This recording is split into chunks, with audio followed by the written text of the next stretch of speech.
Hello, everyone. That was the song Emergence from my son's album. His name is Jean-Marc, that's with a hyphen, Jean, hyphen, M-A-R-C, Ledoux, L-E, capital D-O-U-X. Hello, First Day, Greg Geibler.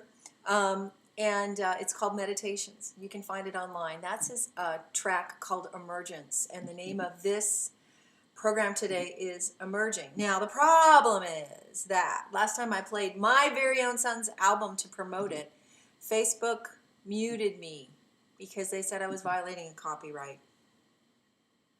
I don't really know how to fix that, but I took a risk today to play that cut again from his CD. But just so you know, if mama doesn't have permission to play your kid's music, I don't know who does. But anyway, emerging. There are things emerging. It's good news. It's encouraging. And I am already here. I'm here in the process with you, in the painting, in the unknown, getting ready to see things start to emerge. I was about ready to maybe come up here and do some painting because I feel like what I want to do, I kind of want to prep before I carry on with this canvas in front of you, because I've got an idea bigger than my skill level. And isn't that kind of how it works, guys? I mean, God is giving us ideas that are bigger than our personal potential and skill levels at this point, and maybe even beyond our personal faith level. And it's going to take us some working out on the canvas. But I just, after going through the ragged ups and downs of this week, and some of the, hey, well, not so much. Yes, no, yes, of all these things, I have to say that the people that are holding fast, I am so proud of, because this isn't over. It's not over. It is absolutely not over. It's not a fait accompli. And what we're seeing and watching is the threat of a giant on its way out. A giant that's about ready to get hit between the eyes and decapitated by what God is doing in the earth. But it takes a while to gain equilibrium, and that's the way fear is in general, right? Fear creates disequilibrium because it puts our bodies on notice that something could kill us. Fear is a force that cycles through the body, ramps up all of your internal protective mechanisms, which are God-given and created, because your body is designed to keep you safe. So if something comes against you and you perceive it as life-threatening, your body's going to go do all the things it was purposely and gloriously and brilliantly designed to do to keep you safe. And I'm glad we're on the same page there, Connie. And so we have been on a bit of a roller coaster ride because our bodies were learning and gaining new information, new stimulus and stimuli this week. Lots of new stimuli this week that we had to process through to decide, are we at existential threat level, right? And that's part of learning to live fear-free, is learning to properly assess what your existential threats really are and what your resources are, and what is merely just perception. I've said this a million times. The whole thing, if you see a rubber snake on the ground, whether it's real or not, if you perceive it to be real, your body goes into full-on, absolute, hands-down, fight or flight protection. All the things go into play to keep you safe. It's scary, it's alarming, but it serves a purpose, just like a really, really loud fire alarm is meant to shock you. So is the fear response. It's meant to shock you, to waken everything in you so you can be safe, so you can make choices and be safe. And it doesn't really matter if the thing that you've experienced is real, but if you perceive it to be real, that huge shock value that goes through your entire body is activated so that you can actually be safe in the end, right? The thing of it is to properly assess what's happening around us and move the things that are not existential threats out of the existential threat category in our thinking, in our minds, in our programming, in the wiring of our brains, in our faith level, in our healing level, right? We have to be able to sift through that. This whole week has been a sifting, a sifting of us and what we believe, and a sifting of circumstances to try to figure out what is real and what is not real. What's a threat and what is not a threat. What God said, what God didn't say. What we're being threatened with and what we really need to be concerned with. What's a distraction to freak us out versus what is critical that we need to do on everyday basis to be mission focused, right? And so this has been a fantastic exercise in sorting through massive levels of information, disappointment, concern, revelation, intel, personal thoughts, feelings. This has been like a huge earthquake to kind of bring things to the surface, and it can be very, very useful.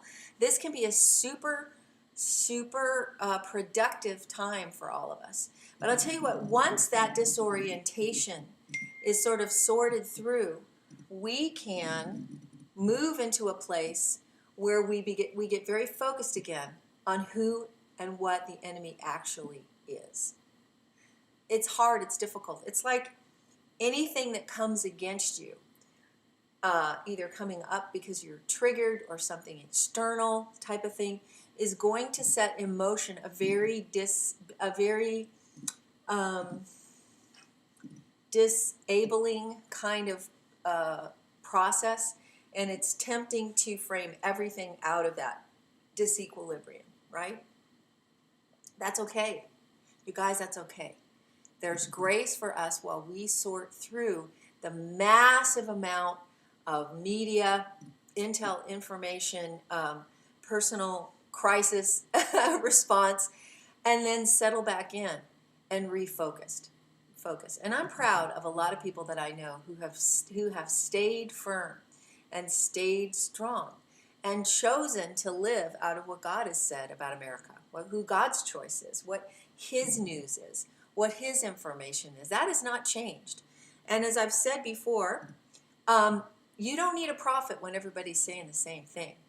You don't need a true prophet of God then. You don't need a true friend when everybody's hanging out with you.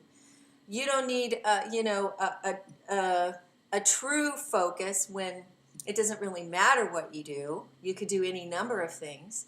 You need a true prophet, a true friend, a true focus, and a true narrative. I mean, like really, really need a true story when, you're kind of, well, could be this, could be that, right? But now is the time when true prophets, true friends, true stories, true focus is essential. And that's what's happening. Things are shaking out. The weak sisters, the unhelpful narratives, the evil narratives, they're being shaken out, and we're narrowing to a single focus. I want to encourage you that your greatest ability to move out of a fear state is your choice to move into a focused state.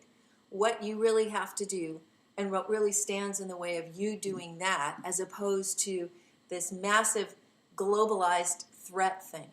Okay, because I am really not buying the agenda of number 46. I'm not buying into the agenda of loss. I'm not buying into the agenda of defeat. I'm not buying into the agenda of false prophecy and this and that and the other thing. I'm really just not buying it. In fact, I've chosen to give it as little of my time and energy as possible. And now I am refocusing. And now we've gone through some stuff. It's okay. It's okay. This was a process and a battle, okay? This was an upheaval in the midst of a battle, a worldwide battle. And God is on the move. So give yourself a pat on the back. You got through. You got through it. I would encourage you to spend as little time as possible listening to the fake news and the fake updates about fake 46. And stay focused on your mission critical, which is the thing that provides you with healthy discomfort right now. There's something you need to be doing that is very local, very relational, very passion-driven, and very practical, that you need to be doing in your community at your table, in your fellowship, with your local representatives, with your local community, to develop a whole new structure of people gathering together, finding people in creative ways, face to face, finding others, inviting them over, being with them, having events where people gather. And you've got to have creative events. You've got to have creative contact. You've got to pick up the phone and call people, speak to them, encourage them, have them at your table, and find new ways to gather, because you're going to find out we force multiply really, really quickly. There are projects you have with your children, with your grandchildren right now that are central to your focus, and nothing else is going to matter, because we're going to move the ball forward by the synapses of the body of Christ across the nation as we get activated and we refuse to be stopped doing the thing that God had already told us we needed to do anyway. I think we were thinking that the canopy over us would be different. So that was something we were looking forward to right now, the atmosphere canopy, what it looks like, who the big supposed players are. But honestly, if you look, the things that God was calling you to do before November 3rd, he's still calling you to do. The thing that he was telling you to do before the 20th of January, he's still telling you to do. He's still telling you to step out. He's still telling you to increase the kingdom, to share the gospel, to heal the sick, to raise the dead, to cleanse the lepers, to gather people, to be in relationship with people, to confront things, to deal with your addictions, to deal with things that you know are right there in your face. That has never changed. It's not going to change, and it is even more vital and exciting and important and purposeful now than ever. So we are going through the upheaval and coming back. And I want to tell you, so here we are in our painting, right? There's some emerging here. I can feel it and I can see it. I kind of already am getting a picture of what this is. And it's going to require of me a risk on the canvas, because I don't really know how to make it happen. And I don't really know how to convey what it is that I'm sensing is going to come here, but I think it's going to be really cool, okay? So we're in that place, but something's emerging. There are hopeful signs emerging. There are clues everywhere. There are clues everywhere in the atmosphere as to what God is doing and saying, and as what he's telling you to do. And you'll find that the more purpose-focused you are, purpose-focused driven, the more you're going to move out of a globalized state of fear and panic, okay? Because honestly, right this very second, you're fine. You're okay. We're fine. It's not over. It's not over. It's not anywhere near over on a national level. It has just begun. And that's not just because we're going to say nice, happy things and blow smoke up each other's shorts and go into denial and talk about 2024. No, it's because of what God has said, what God's plans for America, who he planned and still plans to be where they need to be, right? And so that hasn't changed. I haven't moved an inch. I'm not even all that impressed right now. One of the things you can do in a fear state is to stop and say, I refuse right now. I refuse to be impressed by evil. I refuse to be impressed by distraction. I refuse to be impressed by somebody else's agenda. I refuse to be impressed by that darkness. I refuse to let the enemy set the agenda. I have one, and it relates to my specific things you were called to do before. And I am, for the first time in probably 3 weeks, feeling regathered and refocused, and that's as it should be, right? So let's do this thing together. I think it's going to manifest on the canvas, but it's already manifesting for me in projects that I just sort of, I had felt like this, balloon with the energy coming out, but now I'm seeing and sensing the authority I have to do the things God has called me to do, and you do too. And in staying focused on that, it's funny how when you're a really, really anxious and upset person and you live in a lot of anxiety, fear, and panic, it's amazing how cleaning your room will help. It's amazing how doing some paperwork will help. It's amazing how getting your car washed, taking a bath, doing your hair, flossing your teeth, making 1 or 2 phone calls you've been avoiding, It's amazing how taking care of some specific business will bring your environment down into a much more manageable level of risk for you to experience. But tends to be when people are very anxious. What happens because of the acute stress response, fear response, we get fuzzy. We don't listen where we can't see. We kind of walk around in a fog, an anxious fog. But doing some simple things that you thought, I just don't have the energy for that. Oh, I'm so upset. I can't believe it. Doing some simple basic things that you need to do today. That might be getting your grocery shopping done, cleaning out your refrigerator, you're cleaning your oven, doing a closet, getting a car taken care of, replacing a tire, returning some phone calls, making a list and executing on 2 or 3 things on that list you need to do. I promise you, keep it local, keep it real, keep it authentic, and your stress level will come right down. Because each of us is responsible for ruling and reigning over. Guard your heart, for from it flows the wellspring of life. Your life, your family, your atmosphere. I just set my alarm earlier today to start a new thing and say, you know what? I'm not going to wait for these things to settle out there. I'm going to settle it here. This is what I can do where I am. So it sounds simple, but it really, really makes a difference. And plus, now that we've kind of gone through the crazy week, let's refocus on who we should be mad at. Should we be mad at people we think disappointed us? Should we be mad at Christian leaders? Should we be mad at one another? Should we be mad at those who jumped ship or those who are holding the... No, we should be mad at the enemy who stole this from us. We were, and 45 is the winner, is the legal winner of the next 4 years. Legally, that's all there is to it. It's clear, it's true. It was stolen. So who are we going to be mad at? Each other or the thief? My friends, I want to give you a new focus for prayer. This is where we go into the court of heaven and we simply say, according to your word, it says that you do not abide the unjust and those who go about with wicked plans and corruption. There's so many scriptures about justice and those who have an evil plot and those who steal and create and demoralize others and take what is not theirs. There's so much scripture. Let's refocus, not to crying, not to begging, not to hoping. Let's refocus for our rightful ruling from heaven against stealers, fraud perpetrators in the spirit and in the natural. Let's refocus.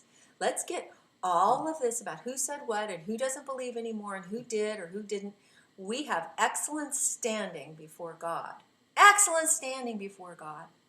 We have a legitimate winner by a huge margin for a legitimate future in our country. And now it is all about uniting against a common enemy, which is the thief. The thief. Let's stop who said what it means, how do we go, how do we know, whatever. Forget all that. Let's reunite against a common enemy, the thief, the enemy of our souls, and all those participating with him. And let's just refocus in prayer with confidence before the King of Kings and say, oh Lord, I'm going to make a case before you because this was legitimate, this was stolen. So Lord, that now is a question of God's character, isn't it? It's a question of holding God accountable to his word about his character.